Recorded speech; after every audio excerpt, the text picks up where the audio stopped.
parti à contre-temps, l'échappée des 25 était déjà sortie. Il y avait une minute d'avance et malheureusement pour nous Ethics Quick-Step, on n'avait personne dans l'échappée. Voilà, donc j'ai essayé de rentrer, j'ai bouché 1 minute 30 tout seul. Ça a été assez compliqué. Voilà, j'ai eu beaucoup de barrages, les commissaires m'ont fait barrage, donc j'ai mis une trentaine de kilomètres à rentrer, intercalé entre le peloton et l'échappée.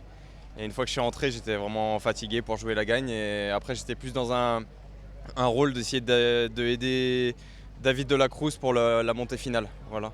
Oui, après, tu as eu des problèmes pour suivre Cataldo et Mathias. Hein. Ouais, bah, à ce niveau-là, en World Tour, quand tu fais un effort de trop, un effort inutile, eh ben, tu le payes cash. Donc aucun effort est permis à ce niveau-là.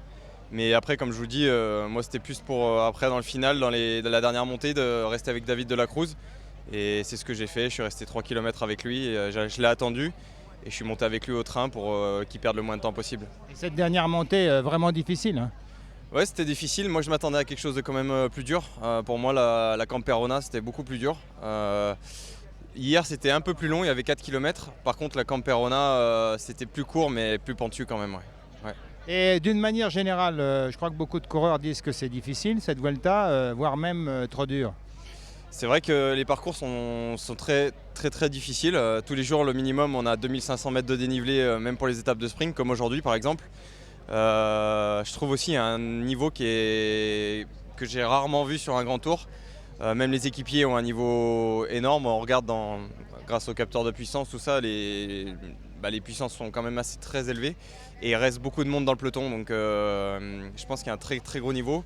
Tous les meilleurs mondiaux sont là, il manque Nibali, peut-être Bardet. Haru, mais tout le reste est là. Et les équipiers, comme je vous dis, sont à un niveau quand même très élevé. Ouais. Et pour vous personnellement, la forme est encore là à la fin de cette Vuelta. Hein. Ouais, la forme est là. Hier, si je bouge 1,30 sur le plat sur 25 coureurs, c'est que la forme est là. Si j'aurais été largué hier, non, mais ça va. Et puis j'ai à cœur aussi de me montrer pour être, pourquoi pas, présélectionné pour les prochains championnats d'Europe à Plumelec. Ça me tient à cœur d'être dans cette sélection. Et voilà, j'espère y être. Et maintenant, aujourd'hui, on est à une étape de sprint, peut-être pour Gianni Mersman. Demain, un chrono qu'on va peut-être faire un peu tranquille pour nous et aider David de la Cruz à rester dans le top 10 du classement général. Et ensuite, Gianni Mersman à Madrid.